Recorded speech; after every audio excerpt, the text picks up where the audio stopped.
Hello. I'm delighted to be here. Can you all hear me okay? Yes? All right, good. Good evening. First, I want to thank, where is she, Dr. Devoy and Dr. Hecht and Dr. Afari for the hospitality. I've been made very welcome here. And this is my first time at the Hillel, but there are many faces that I have seen, some of you last year. And I will actually say some things that sound like you heard them before, but don't worry, that's not all I'm doing. But there was no way I would leave certain women out and not talk about them. I also want to introduce my son over there, who is a UCSB graduate. I have one of my granddaughters is UCSB graduate, so I'm happy to be here. There's a yellow handout that's coming around. We don't need it instantly, but we will need it. And some of the material will be up here. Okay, enough of that. Oh, I need my glasses. Excuse me. All right, to our topic. In the 1880s, the feisty, famous, or infamous feminist Elizabeth Cady Stanton wrote, when in the early part of the 19th century, women began to protest against their civil and political degradations, they were referred to the Bible for an answer. And when they protested against their unequal position in the church, they were referred to the Bible for an answer. And so Stanton decided to turn to the Bible for answers. And with cohorts of 26 women, she began to study, they studied the Bible and produced the Women's Bible of 1898. In the Women's Bible, Stanton and company excoriated the Bible for excluding women from key position and for discriminating against women in religious and political and social ways. But they also used the Bible to fight against discrimination in their own time, showing how the Bible, in fact, supports some things that were not acceptable in 19th century America. What they found in the Bible is what we find in the Bible. The Bible is a mixed bag. It has a whole variety of positions on virtually every topic, and I'm sure everyone in this room has texts that he or she finds absolutely offensive and irritating, and other texts that you might find inspiring and illuminating and empowering. Some texts disenfranchise women, ignore women, but other texts grant women opportunity, authority that surpass that what was given to women in the 19th century. So we're going to look at some of this. When I say, oh, there she is. And there is one of the things she said. Now tonight, when I say Bible, I mean the Jewish Bibles, the Tanakh, Torah, Nevi'im, Ketuvim, what Christians call the Old Testament, or the Hebrew Bible or Jewish scripture. Much of what I say does not apply in the same way to the New Testament or the Christian Bible. Excuse me. As you know, the Bible is not a book, it's a library. Parts of it were written centuries apart by people living sometimes 1,000 miles apart. So it's a very large collection of perspectives. It comes from worlds that are different from ours, and it represents diversity on literally every topic. And this applies as well to the representations of women. Excuse me, I've been traveling too much and I have this thing you pick up on plane. I call it kennel cough. You know, dogs get it when they are cooped up. I'm not contagious, and I'm not suffering, and I won't make you suffer, but I am. Okay. Now, some biblical, what we find is that some biblical teachings seriously limit women's roles and put them in positions of dependence with liabilities that don't meet what we expect for women in our time. At the same time, however, there are places in the Bible where we find women in positions and power that outstrips what we can count on today. We find in the Bible that women hold any position in the society except a priesthood. There are women, there are queens as well as kings, there are male and female sages, male and female prophets, and more. There's at least one woman for every position except the priesthood. And more than 90% of the men also couldn't be a priest because priests could only be members of this one family. And so we have to weigh the advantage and disadvantage. I must have, excuse me, I may have something for that. But women clearly participate in worship alongside men in the Bible, and but they don't officially officiate.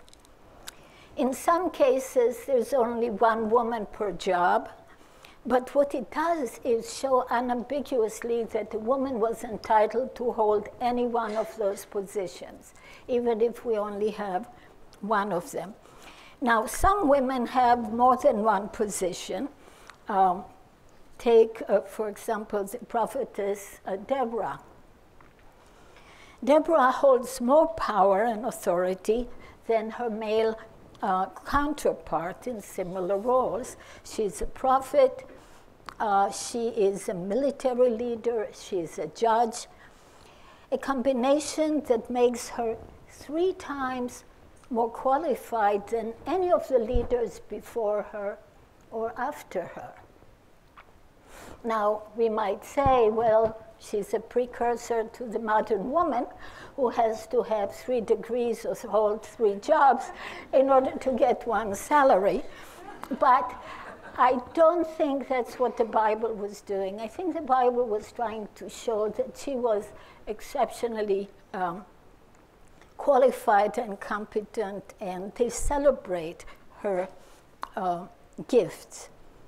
Now, what I want to do this evening, I will talk for a while and then open it to a Q&A. I will survey some of the scenes in the biblical landscape so as to illustrate the complexity of the subject.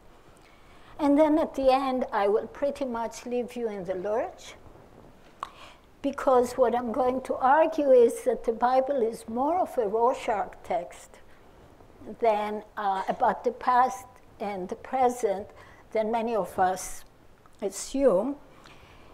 That doesn't mean anything goes, but still there's room for interpretation, and therefore it demands that we take responsibility for how we interpret the Bible. So my goal is to show you how and why I say this. But I have another goal. I want, in addition, or I hope in addition, that you'll come away with an appreciation of how and why knowing the Bible matters to you in religious circles, in political circles, and beyond. 21st century feminist responses to the Bible come in a whole variety of forms. The founding document in the 20th century was the essay by Phyllis Tribble, Depatriarchalizing in Biblical Interpretation, 1973. Tribble poses the dilemma that she faced. Do I have to choose between the sisterhood and the Bible? Is it one or the other? And her answer is, no, I don't have to choose. What she goes on to show in this essay is that much that was objectionable and is objectionable to feminists is in fact not part of the Bible itself, but part of the interpretation of later generations. And that applies to many of the misogynistic and patriarchal interpretations. And what she tried to do is strip the Bible of some of those interpretations and highlight a more nuanced Bible, more user-friendly for feminist agenda. Now, Tribble does not claim that this is always the case. She acknowledges that some texts, many texts, definitely pose a problem. And therefore, she wrote this book, Texts of Terror, in which she looks at texts that exhibit violence against women and tries to find a way to address them from a feminist perspective. I was going to go through some of the other methods that follow her footsteps, but I will leave that later, perhaps to the Q&A, because I want to have us look at texts first. But let me say this. The spectrum of feminist approaches to the Bible extend from those who totally dismisses it and reject it as inimical to women, to those who say there's nothing better for women than the Bible, and everything in between. And there are different perspectives and strategies that readers have brought to the Bible. One of them, and the only one I want to touch on now, is the increased interest in learning about women's lives in antiquity. Archaeology and social sciences are now used to really learn about what ordinary people did. Most of archaeology for a very long time was only interested in major headline figures. Let's find David, let's find the temple, let's find the palace. But now the focus is on ordinary men and women, and there's much that's coming out about the lives of women.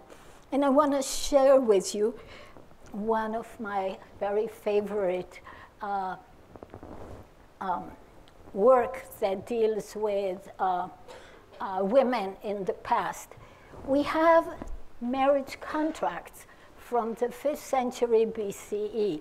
They're 2,600 years old. We actually have the documents. They come from a small community, a Jewish community in Egypt, and they are some 700 years before the rabbis write up the kind of marriage laws that define traditional Judaism. What's interesting in these marriage contracts is that they all include a divorce clause. So the marriage contract already says, here, and what's beautiful about it for women is it lists what the woman brings. So we know what they wore, they know what their house looked like, we know where they lived. We know a lot about these women. But how many of you know about this? Anyone? You know very few. Oh, good. You're in for a surprise. So in the contract between Anani and Tammuz, it says, if tomorrow or another day Anani rises up in a community and says, I divorced Tammuz, my wife, the divorce money is on his head. There's a fixed amount that he has to pay, It's the same in all of the marriage contracts. We have about 7 now. There may be more. The work is still being done. That's what this marriage document looks like. It's quite legible. I know it doesn't look that way, but it's in Aramaic. It's very clear Aramaic if you know Hebrew, and you take a half hour and a sort of thing with the letters, you can read it. It's very close to Hebrew. But here's the surprise. If tomorrow or another day Tapmut rises up and says, I divorce my husband, Anani, a like sum shall be on her head. A no-fault divorce initiated by either spouse. 2,600 years ago, the Jewish custom from the Jews who live in Egypt. Yeah, interesting. Okay. Now, where am I in all of this, and what am I going to try to illustrate to you? Here's where I'm coming from. The Bible is an androcentric document. That is, it is male-centered. Man wrote it down, man transmitted it, man canonized it, and it represents their reflection on issues and histories that mattered to them. The Bible did not invent patriarchy. It responds to it. Patriarchy pre-exists the Bible, existed and exists in places that never saw the Bible. It's been around for a very, very long time. But the Bible responds to it. And so we have to understand and ask ourselves, what is the Bible doing with what we think of as patriarchy? And we're going to look at that. How am I doing on time? Okay. I'll give you an example. There's no more patriarchal books than the book of Genesis, right? It's about the patriarchs. But when you look at Genesis, you see something very interesting about these patriarchal families. Yes, the men are the ones who talk to God most of their time. They are held responsible for decisions. But anything important happens because the women are controlling what's going to happen. The important thing for Genesis is blessings, covenant, and progeny. Who regulates that? Well, Sarah, not Abraham, decides who is going to stay home and inherit. Rebekah, not Isaac, decides who is going to be blessed and carry the covenant. And as for Jacob, his wives choreograph his sex life. So all the children are determined by the mothers who are bringing themselves and orchestrating their relationship with him. So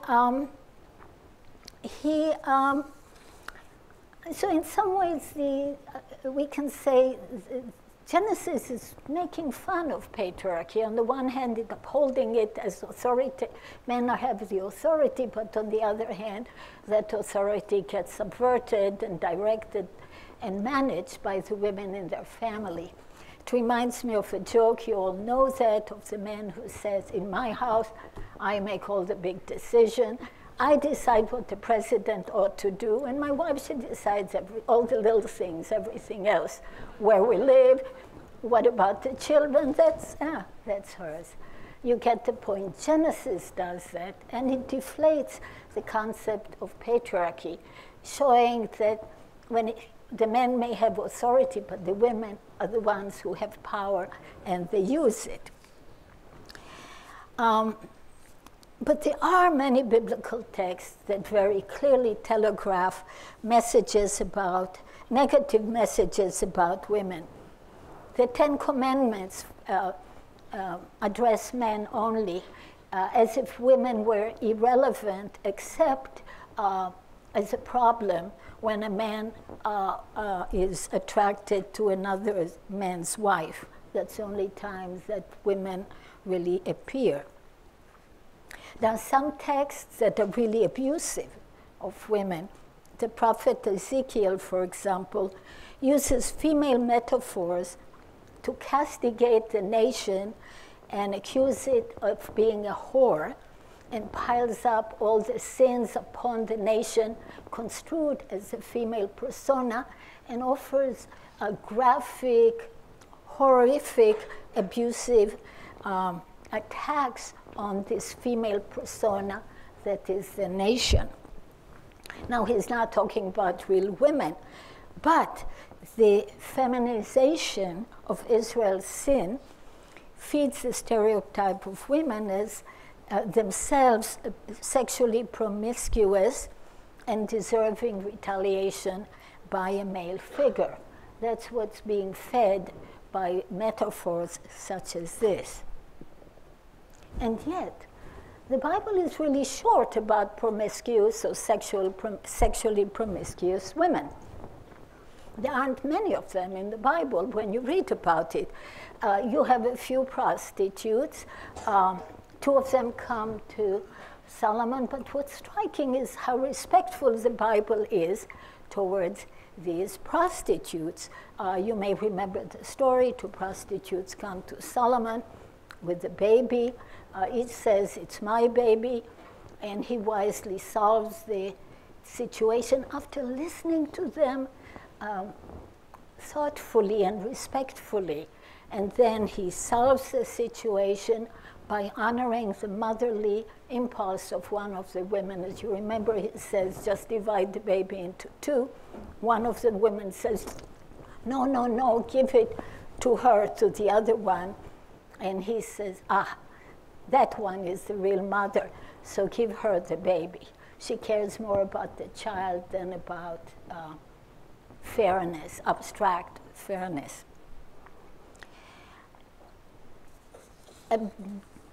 Another interesting and important story about prostitute that is quite surprising is the story of Rahab, or Rahab. She's both a prostitute and a Canaanite, a foreigner. And you may remember the story. She is in Jericho. She hides the spies who come to scout the land in order to decide whether the Israelite can actually move forward and enter the promised land. And she hides the spies, lures them to safety from the window, and gets them to promise that her family will be spared. Now, to appreciate what she does and how the Bible portrays her, we have to remember that 40 years before, other spies came to the land, and they went back with a report that so disheartened the nation that they were too discouraged to go forward and take possession of the land. And God was so enraged that God doomed the generation to die in the wilderness. And that's why they wandered for 40 years. So we know how important this scouting mission is. And what the Bible does is show us in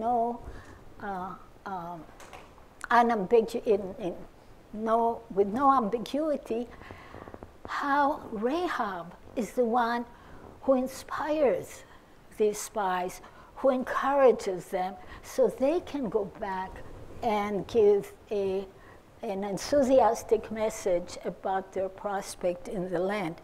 So it's this prostitute who really holds a pivotal role in Israel's coming to the land. And as I said, she's not only a prostitute, but also a foreigner. But the Bible celebrates her and highlights her significance.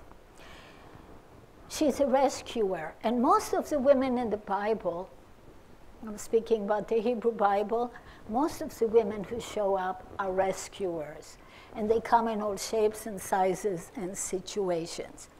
Now, with Passover coming, I have to say a few words about the Exodus. Passover is about the liberation of the Hebrew slaves from Egypt. The Exodus story is the most essential and persistent story of the whole Bible. It is the core of Israel's identity and traditions. Who brought the Israelites out of Egypt? God. Who led the Israelites out of Egypt? Don't all speak at once. Moses. If you said Moses, you get 33.3% credit. There are others that the Bible honors. So let's see what God says. This was a trick question.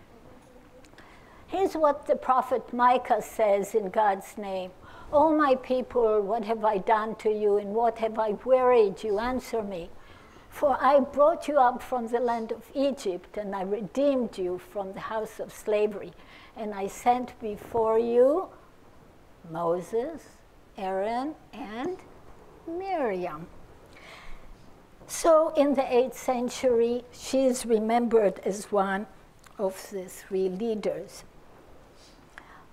You have that on your handout, by the way, but I will talk about that using the board. The Exodus does not begin with Moses.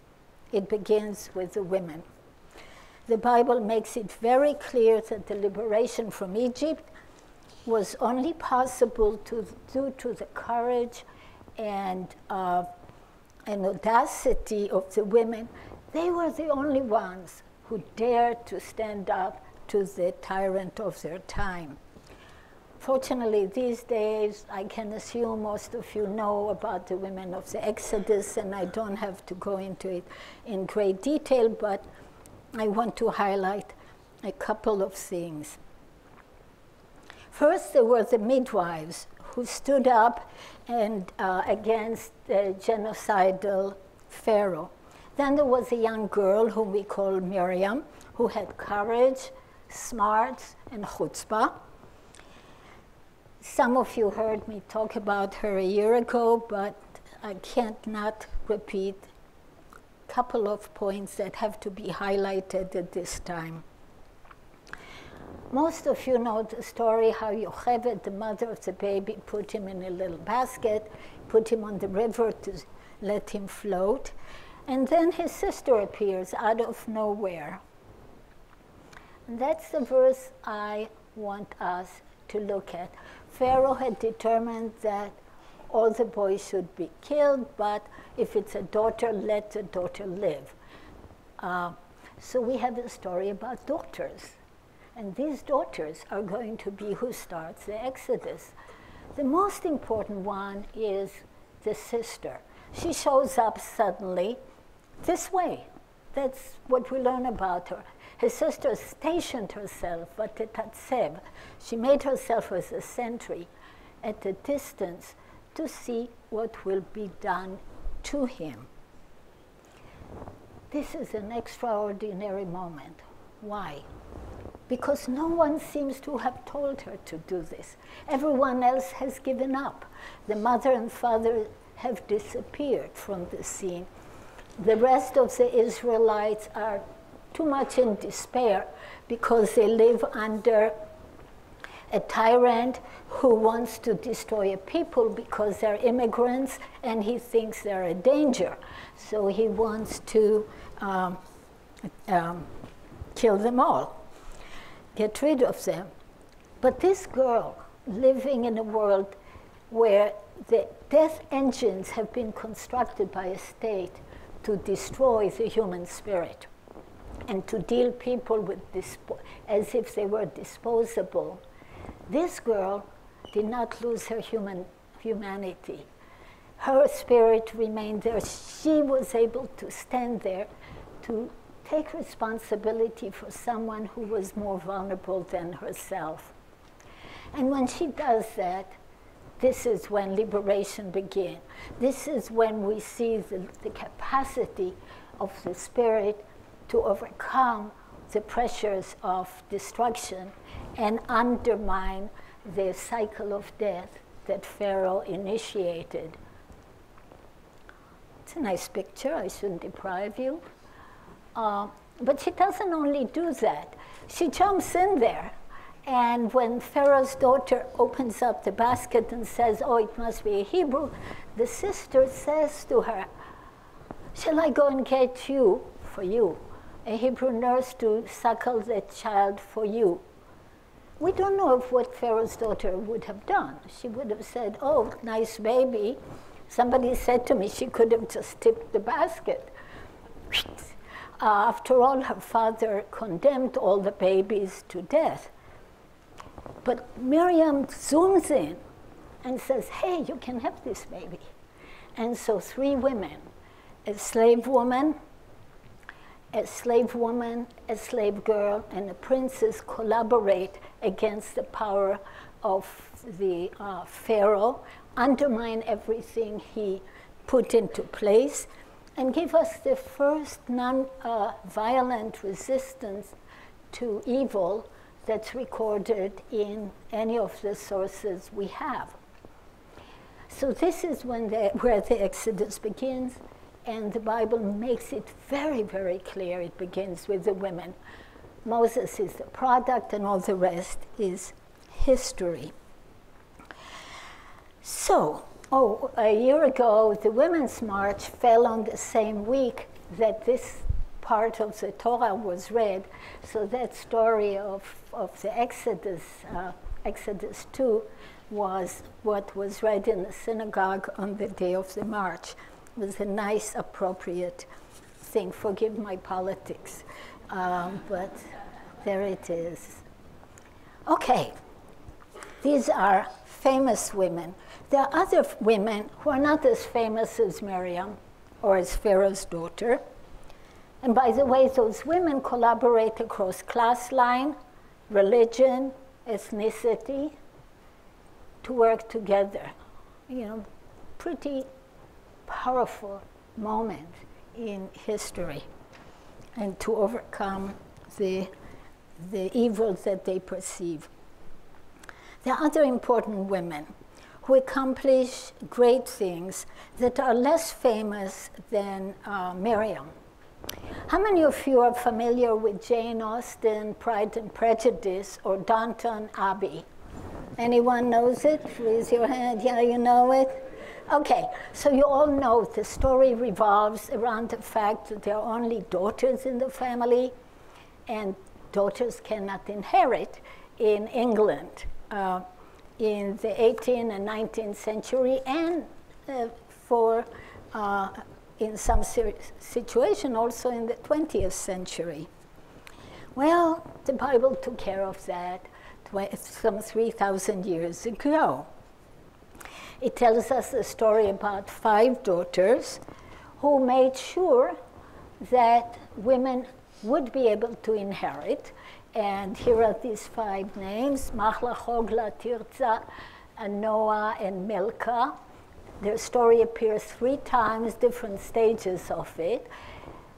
They have no brother, their father died, and so they go before the Supreme Court of their time, and they say, our father died in the wilderness, he left no son. Why should the name of our father be lost from his clan because he had no son? Give us a possession among our father's brothers. So Moses didn't know what to do about it. So he sends it upstairs, brings their case. The Hebrew word is mishpatan, their mishpat, their law case, before God. And then God says, yep, the daughters of Zelophehad are right. What they're saying gives them the land to possess. God says, the Hebrew, if you know Hebrew, you'll appreciate it. God says, ken not Zelophehad dovrot. God says, ken. Ken in Hebrew means yes. So, yes. Now, they're right. Gives them the land. But then God goes on to say, let it be a law for all generation. If a man has no sons, his daughters should inherit. If he has no daughters down the all the way through all generations. So what they did is not only for their own benefit, but they made a law. They made that law. God approved it. Moses carried it out, but the law came from the women. This is the only place in the Bible, in the Torah, the 5 books, where law emerges from bottom up. All the other laws come from God or Moses. But here we have a law that comes from the people themselves, that God ratifies, and those people are 5 sisters. We have 25 ostraka clay tablets that have their names from the 19th century. So this one is Huldah and this one is Noah. These are like cash receipts for probably wine. This is, ostraka are the sticky notes of the ancient world. They're used to write on. So this is exciting to know about them. But here's the law. It should be for all, for Israelites, as Adonai commanded Moses. But God is now carrying out the decision that was made by the women. Here's another story that I love. Another story you're not likely to know. It's a woman in war. King David sends his chief general to capture a traitor. The traitor hides in the town of Abel of Bet Maachah. And so Joab, King David's right-hand man, oh, I see some things are cut off. Okay. Puts a siege and is about to destroy the town. Okay, they're under siege. An unnamed woman shows up, shouts from the city, listen, listen, tell Joab to come over here so I can talk to you. Tell him, come over here so I can talk to you. So he comes. Now, you have to know Joab. He takes no orders from he takes orders from no one. Even David has a hard time telling him what to do. And here's this woman saying, get yourself over here, so I want to talk to you. So he comes. And she says, are you Joab? And he said, I am. And she said, listen to what your handmaid has to say to you. And he says, I'm listening. She said, I'm the one of those who seek the welfare of the faithful of Israel, but you seek to bring death upon a mother city in Israel. And Joab replied, far be it from me to destroy and to ruin. It's backpedaling. You know, oh, I'm so sorry, you know, no, I'm not going to do it. And then she goes on and says to him, so what is it you're after? She negotiates. She said, okay, I'll tell you what we'll do, she says. He says, okay. She goes back to the town. She tells the townspeople, this is what we're going to do. They do it. The city is spared. The point is, here is an unnamed woman who intervenes, stands up in the midst of war, and stops this man in his track from destroying her city and gets him to respect her authority, as do the townspeople.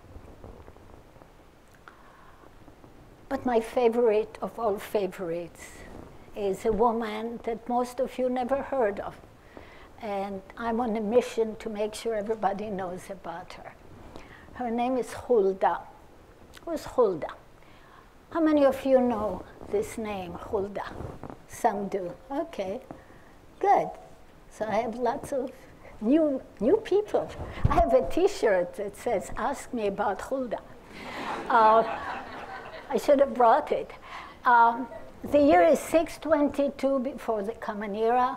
Good King Josiah is on the throne. They find a book, and they call it, we read in 2 Kings, they find Sefer Torah. They find the book of the Torah. And it says some things that they've never seen before and never heard of. And it also says if you don't do all of these things, God will bring disaster upon you. The king tears his hair out, but before despairing, he says to his chief folks, go inquire of Adonai on my behalf. Go ask God about this, because I need to know if this book is the word of God. Maybe it's just a fake, fake news. So they go. The whole delegation of his top people go. All of these big shots go. Where do they go? They go to the prophetess Huldah. And she tells them basically, yeah, this book is the word of God.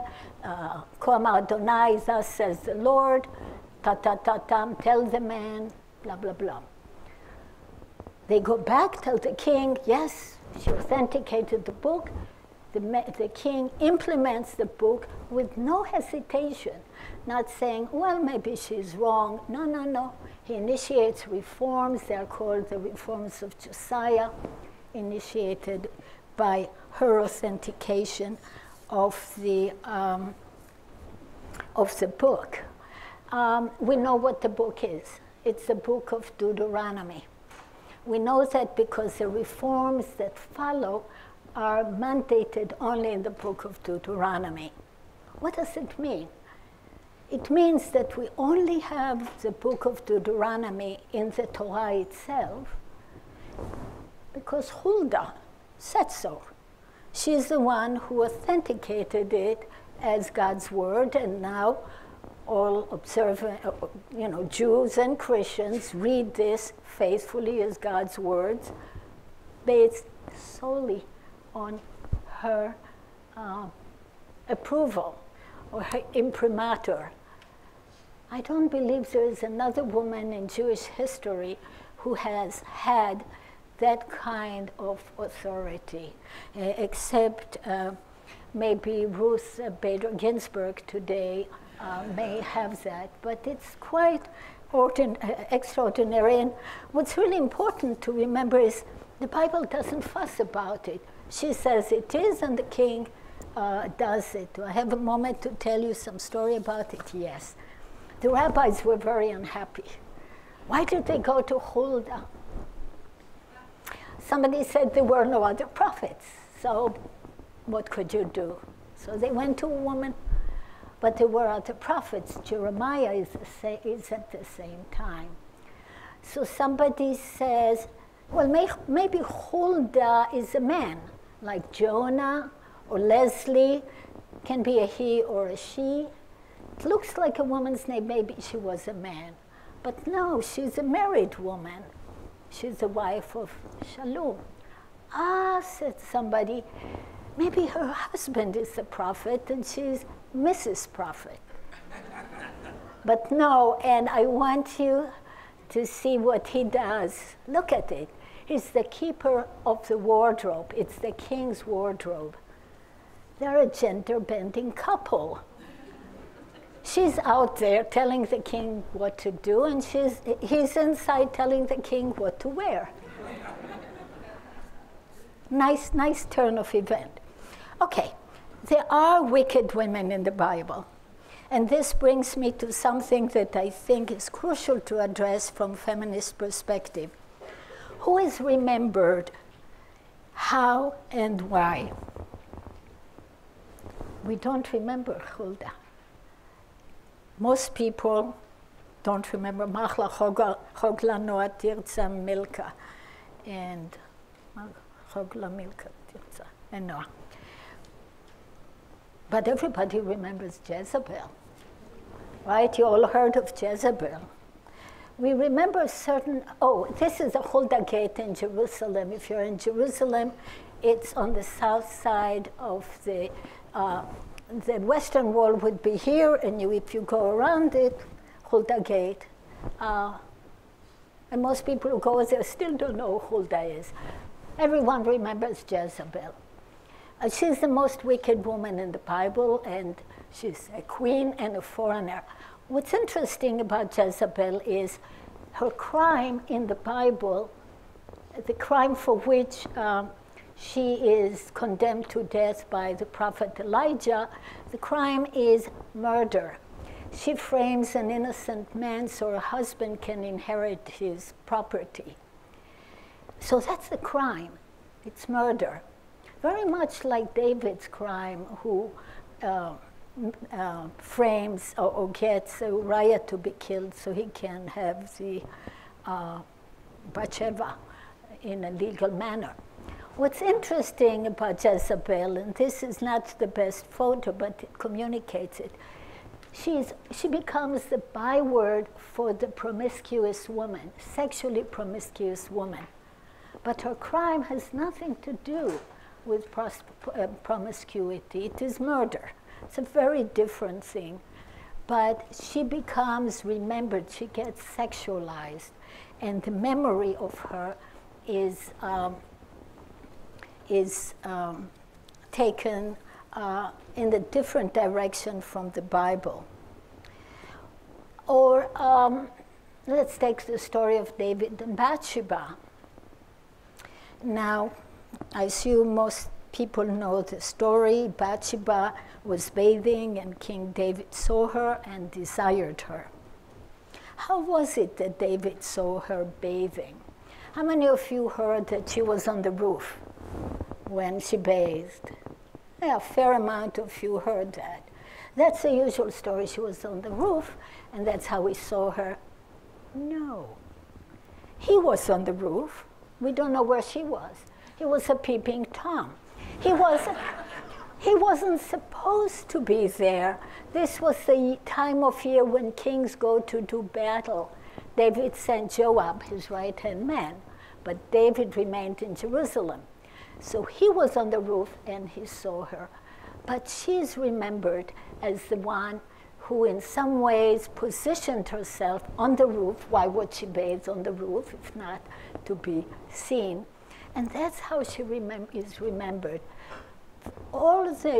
In modern culture, all the movies that deal with Bathsheba show her as the seductress. Now, the Bible makes it very clear that David and David alone is guilty. The prophet who confronts him compares Bathsheba to the lamb that David took and slaughtered for his own convenience. She has done nothing. He is the guilty party. But here is a really good movie. It's actually a very good movie in many, many ways. But we learned that she was bathing in where he could see her deliberately so that he would be attracted to her because she wanted to be the one woman who pleased him. This terrible film, this film is beyond bad. That Richard Gere survived this film means he has more talent than you imagine from this film. Same thing, she deliberately seduces him and she orchestrates her husband's death. So this sexualizing of her is what's happening in the text, but it's not in the Bible. So that brings me to the story that I think is one of the most challenging and interesting story in the Bible, the story of the first woman. Now there's tendency everywhere to misinterpret the Bible, to place blame on women in Bathsheba, David and Bathsheba and elsewhere, but the one I want us to look at together is Eve. How many of you heard that according to the Bible, mortality happened because Eve ate the forbidden fruit? And had she not eaten, we would still all be in paradise or Gan Eden. How many of you heard it? That if she hadn't eaten, we would have eternal life, we would live in the Garden of Eden. So, let's look at it.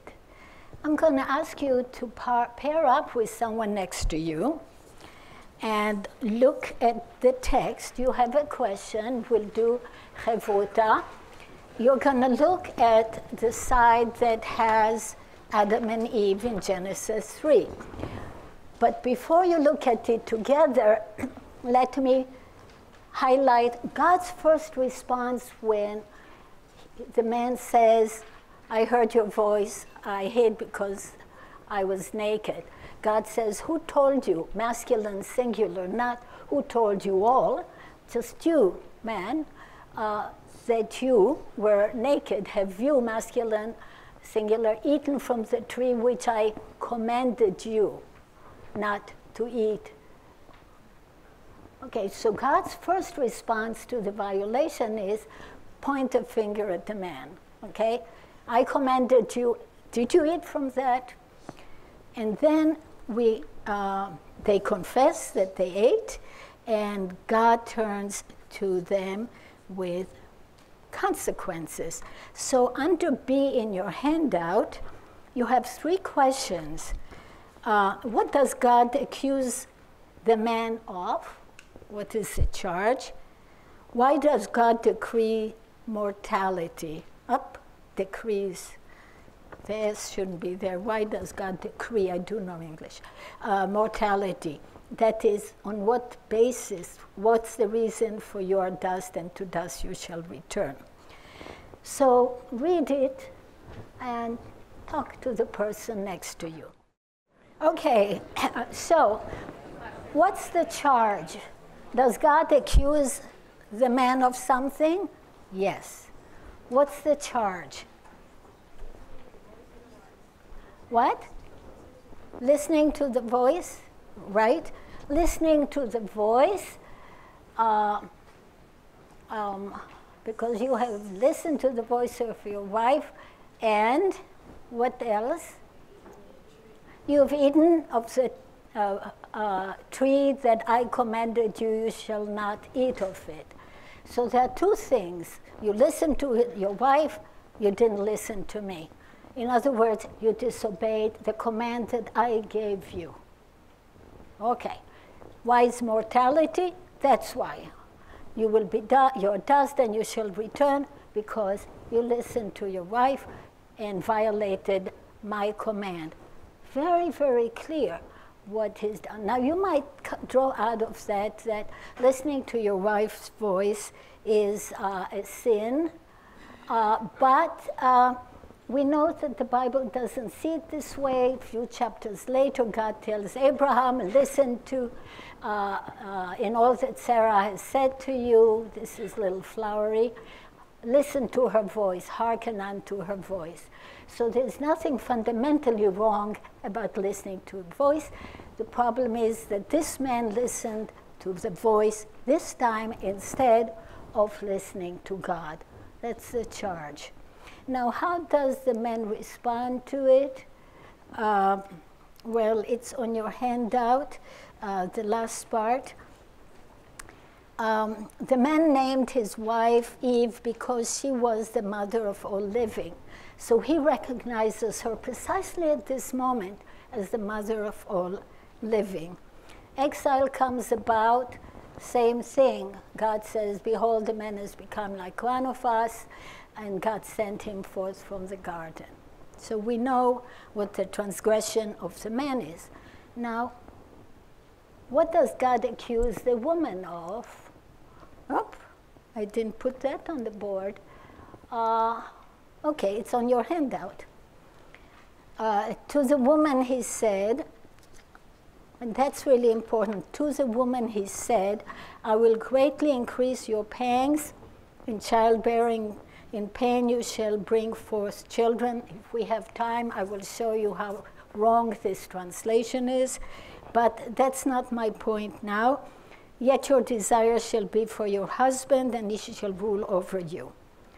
What is the accusation against the woman in the Bible, in Genesis? You can look, you won't find it. There isn't one.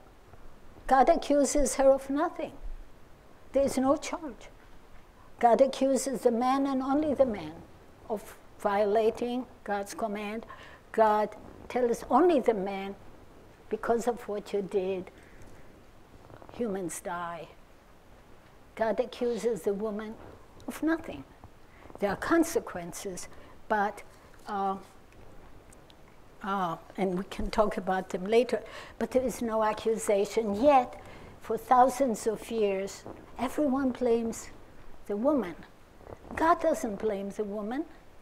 The Bible doesn't blame the woman, but we have been blaming her. So this is the point where you just look at the text and you see how things have been superimposed on it. And this is why I think asking the question, why misinterpretations creep into this material, and it gets even more, you know, here is Michelangelo making the serpent itself into a woman. So this tendency to impose misogyny on the Bible when it doesn't have it, it has misogyny, but the more influential texts have been those that were imposed on it. So what's my point to conclude? 3 things. First, the messages about gender in the Bible are mixed.